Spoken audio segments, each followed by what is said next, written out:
Hello, my name is Aiden Uttinger, and I am the founder of the world's greatest experiment, a dynamic new nonprofit that is setting out to use love to transform the way we look at business and how we deal with poverty and many other issues that are facing humanity today, from mental health to all sorts of things. In my episode of the Business Growth Architect Show, I'll be discussing exactly how we're implementing this by building and converting impoverished communities in some of the world's hardest hit communities into thriving and abundant love farms, exporting and generating love to send out all around the world to businesses and individuals and causes who need it.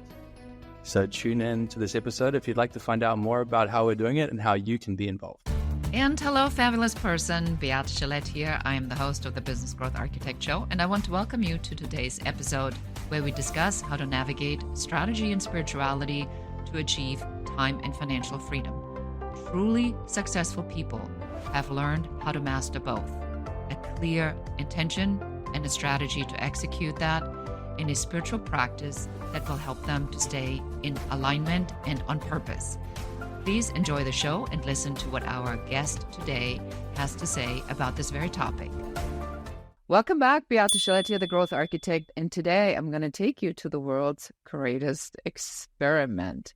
And what that means and what that is here to answer Aidan Uttinger. And I am excited to have you on the show, and it's going to be something that's going to be very unusual, something tells me. Welcome to the show, Aidan. Thank you. Thank you for having me. So for somebody who has no idea who you are or what the world's greatest experiment is, which I would assume is probably most everybody listening, why don't we dive in a little bit and tell them, who are you, what do you do, and what do you solve for your clients? Well, I am originally from New Zealand, but I spent a little bit of time when I was younger I ran away from home, and I ended up finding myself in the Philippines, where I ended up being an illegal alien and taken in by a Filipino family.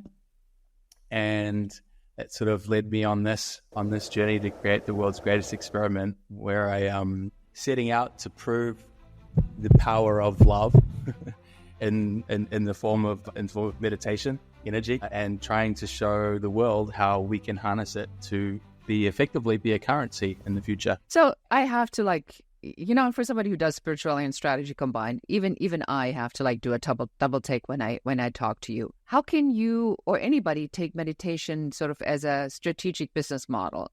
Tell us how that works, because that is very unusual. We're a nonprofit organization, and when it comes to organizations that are trying to do something to solve some of these problems that are plaguing the planet, we have to start to take a more entrepreneurial mindset, something that's thinking a little bit outside the box, something that can perhaps grow exponentially faster than the problem. I feel like the current model doesn't work. It's a Band-Aid at best.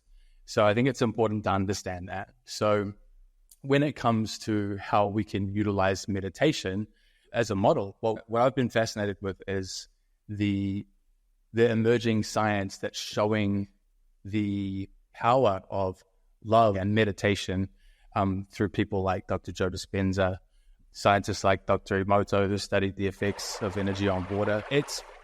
I've been fascinated by seeing how it's actually been proven time and time again how energy can affect almost everything that's alive. It can heal bodies, change the structure of water, make plants and trees grow faster. But it feels like something that we haven't really tapped into it yet as humanity. We haven't learned how to harness the power of it.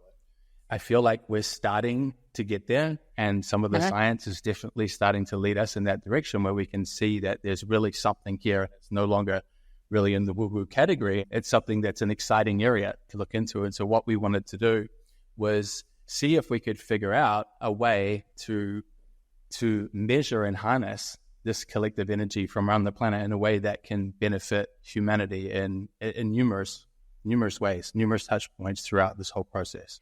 So there's no way that you just woke up one day and said, love is everything, and I'm going to step into love, and I'm going to see how I can use love to build a business model. There's got to be a backstory. You got to tell us. Yeah, it's definitely been a journey. It's hard to pinpoint exactly when I realized that it was love, but when I guess I've always been very heart-led, and things that haven't necessarily made sense to some people have just felt right to me. And an example of that is when I ran away at a young age. I ended up needing to do a 180 in my life, and I was only in my teens. I spun a globe, my finger on it, landed on the Philippines, and literally bought a ticket to go there. And I ended up being an illegal alien in the community there, and sort of got taken in by a Filipino family and had this whole adventure. It's really the event, when I look back at it, that's where this whole idea was born out of. I remember one day sitting in the backyard with my Filipino father, and I asked him how I could ever repay him for saving my life. And he told me that when I'm in a position to pay it forward, to consider the debt repaid. And it was such a simple and beautiful request, but it really struck me hard. And I really remember thinking, so amazing that this guy he doesn't want anything from me. He wants me to just pay it forward to somebody else that he may never even see who that person is.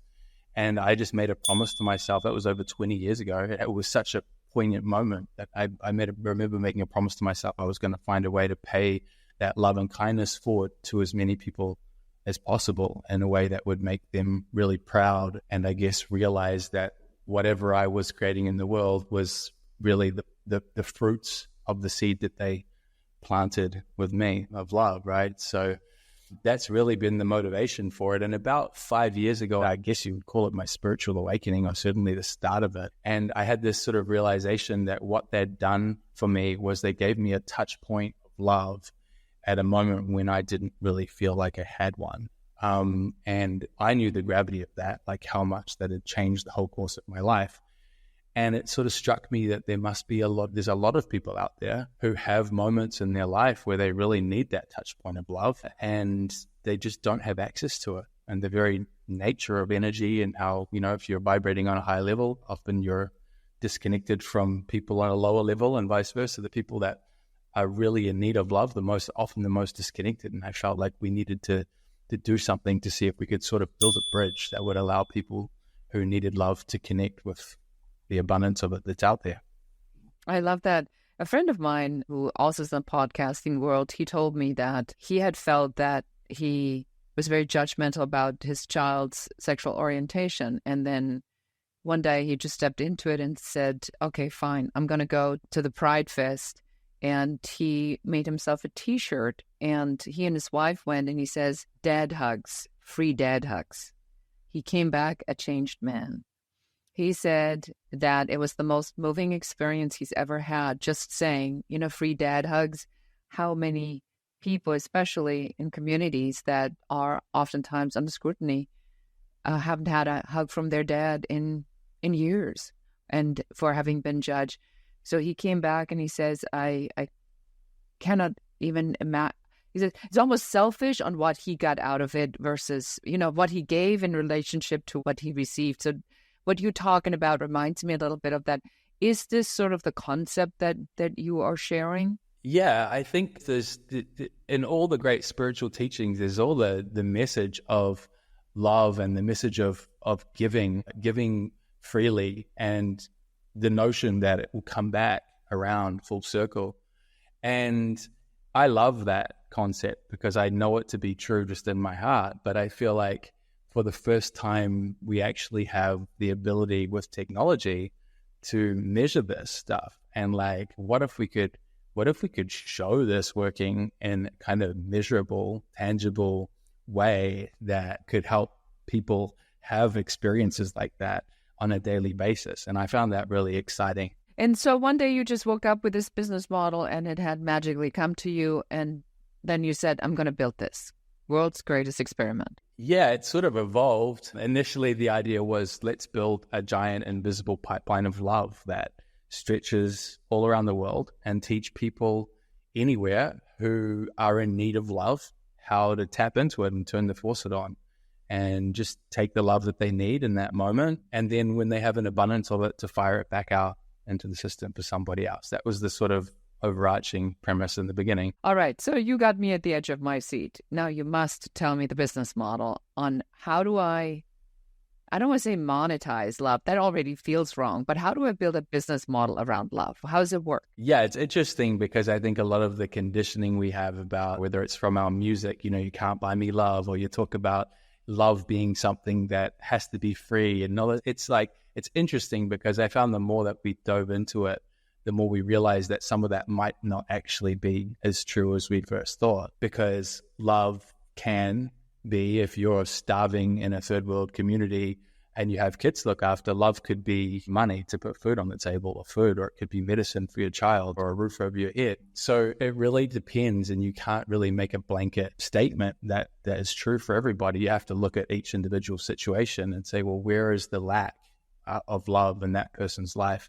And then figure out if there's a way to correct that balance. If there's somewhere else in the world that maybe has some of the love that they would need, which could be money or food, but they need some of that emotional love and some of that human connection, or knowing that someone's thinking about them, caring for them, and trying to build a model that could sort of help find where the imbalances are and link the people up through love to give everybody what they need. And so that's essentially what we're doing. So once I read an article recently that's an official statistic that there are now more people that have access to cell phones, smartphones, and internet than clean water and basic sanitation and food and sustenance and medical. And it just blew me away. But it struck me that now we're at a point where if we were to utilize technology to link these people who are really desperately in need and don't have opportunity, if we could link them with people, businesses, products and services around the world, causes that wanted to be recipients of love in the form of meditations that are focused, centering these people out, that could be a really great way to restore some of this balance. So people that join our experiments, or businesses that join our experiments, can pay a monthly contribution to the nonprofit. So it works just like a regular nonprofit. The money that you're giving goes to people that need it the most in a very transparent way that gives you the ability to see exactly what's going on. But the real difference with the model is the idea and the possibility that perhaps now, as a donor, you're helping change these people's lives, but you're actually getting something back. And so the experiment part of it is, we don't know, is that going to shift the needle and make your company more successful? Is it going to make your life more enjoyable? Are you going to be happier or healthier?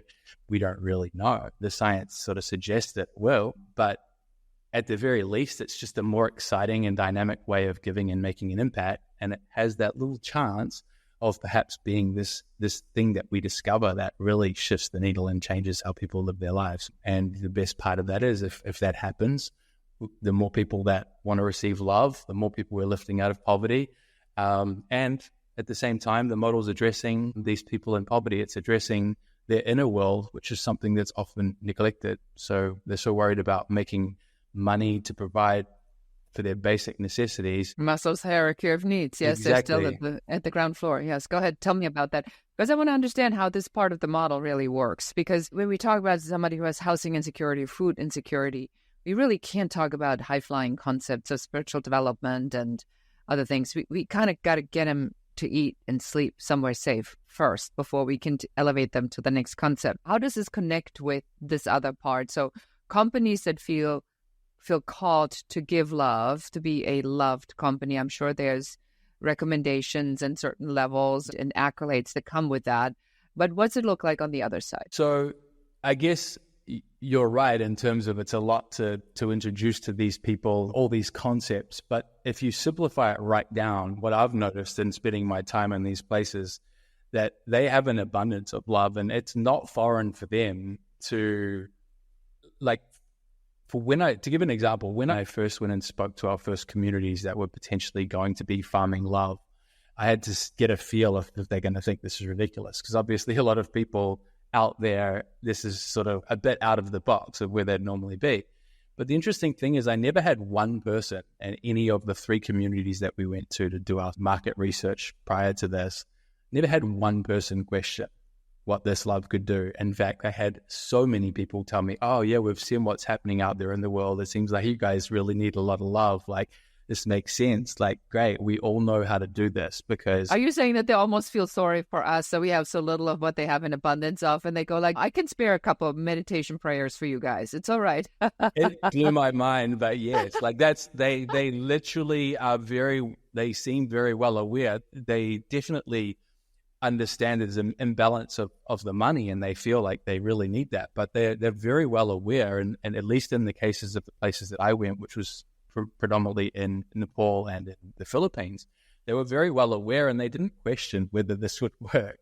They were like, oh yeah, that makes total sense. Like, it's about time someone did this kind of thing. Oh, it's about time somebody came and asked us to help you guys out. Well, it's kind of the energy we got, right? They're obviously excited because it sounded a little bit too good to be true. Like, you could convert this love that you have for your family and wanting to provide for them and look after your community. You could convert that into things that they don't have access to, like clean water and medication and food. And I mean, it sounds too good to be true to them, but the basic concept of it, of why we're doing it, because there's a lack of love out there and they have a lot to give, that's the part that they didn't question at all.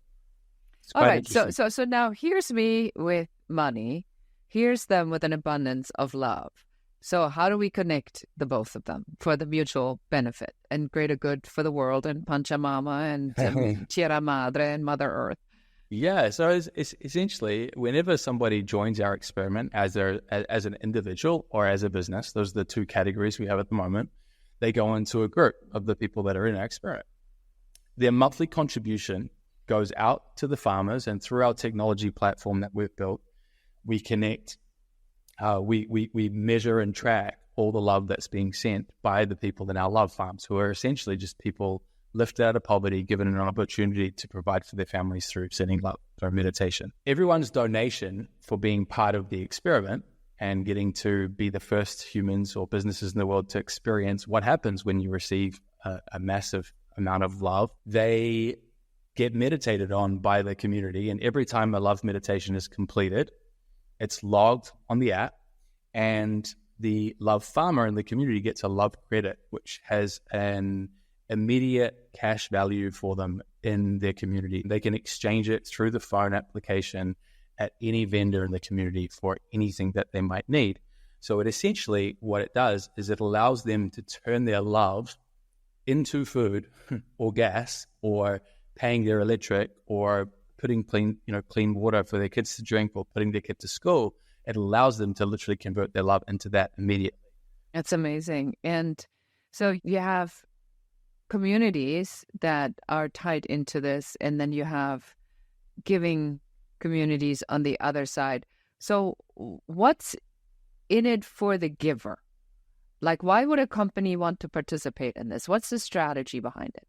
Because, I mean, let's just face it, if I were to go to a Chevron or a large company and I say, hey, do you guys want to add some love into your product and service offering? They'll look at me like I'm nuts. So talk to me, what is it that you see emerge in the business aspect of things that made you know that this is a viable option, a business model?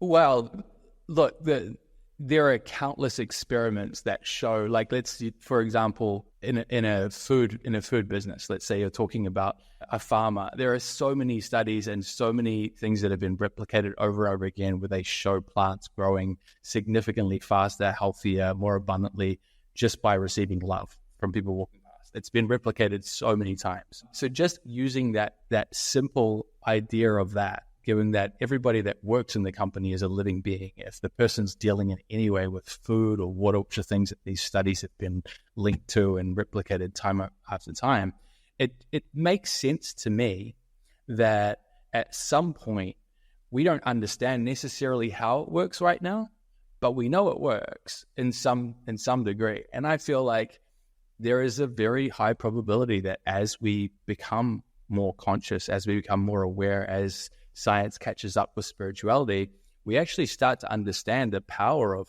ingesting food and water and, having love streaming to our companies and our brands, etc., in a genuine way that's helping the world. We actually start to understand the power of that. And so whilst we might be a little bit ahead of the curve with it. I think someone's got to be the first to try these sorts of things. If we can prove that a business that streams love grows X% faster than a comparative business that doesn't have love, perhaps we can create more demand for love out there by bringing the data to the table.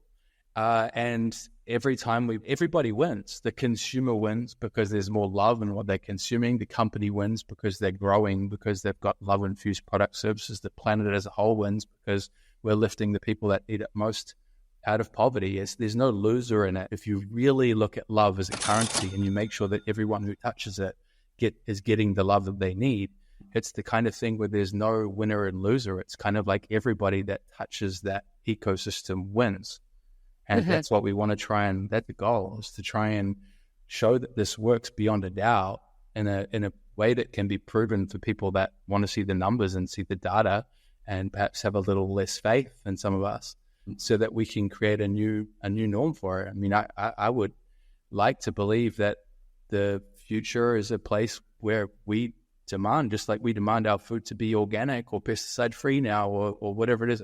Why not have love in it? Especially if that love came from helping people look after their families who were in a far less fortunate situation than we were.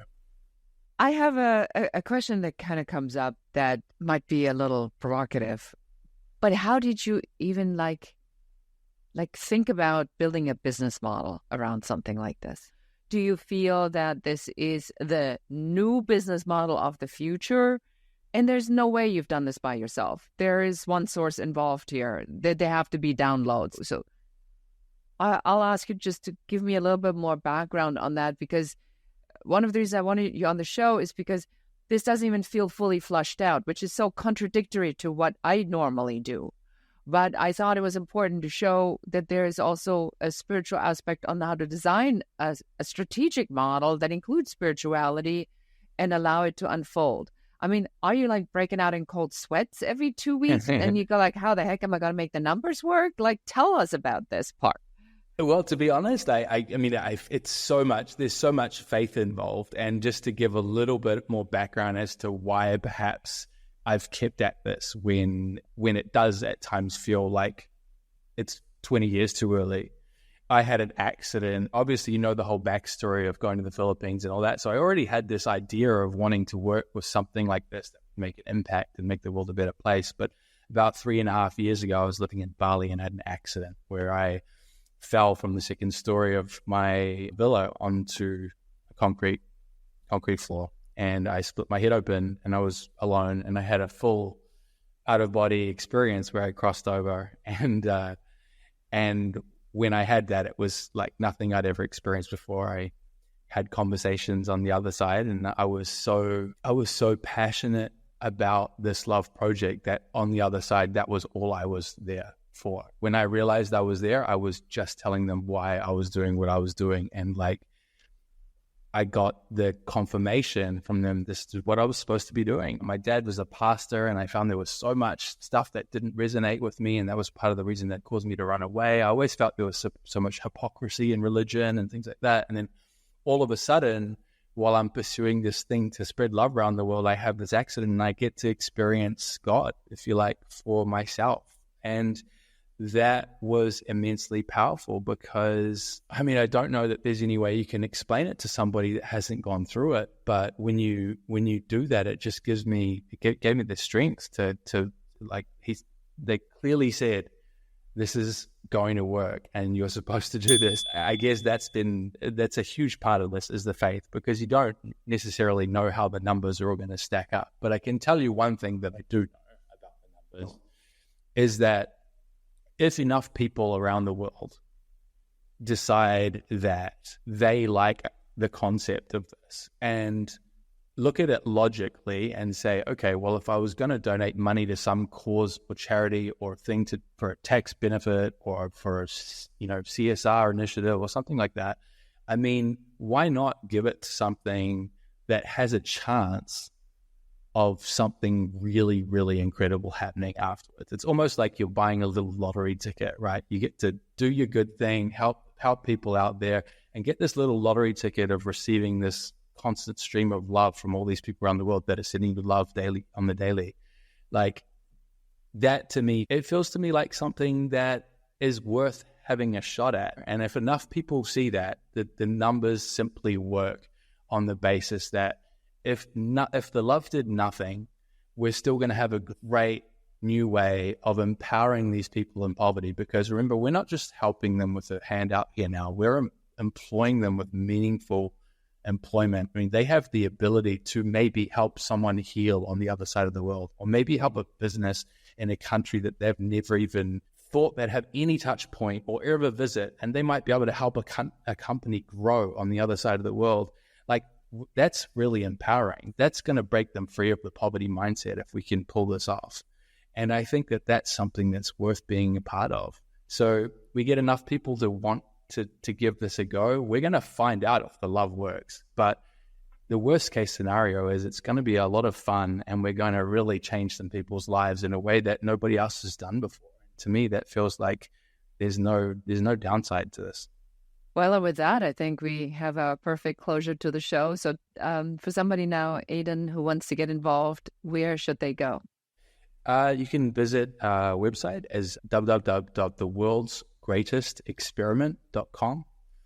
And our socials are just getting started, as we're at the World's Greatest Experiment as well. And yeah, feel free to reach out and get in touch, and we'd love to answer any further questions that your listeners might have. I appreciate that very much. Well, thank you so much for being on the show and sharing your passion and your really desire to create something that hasn't been done before. It certainly shines through loud and clear. Thank you so much.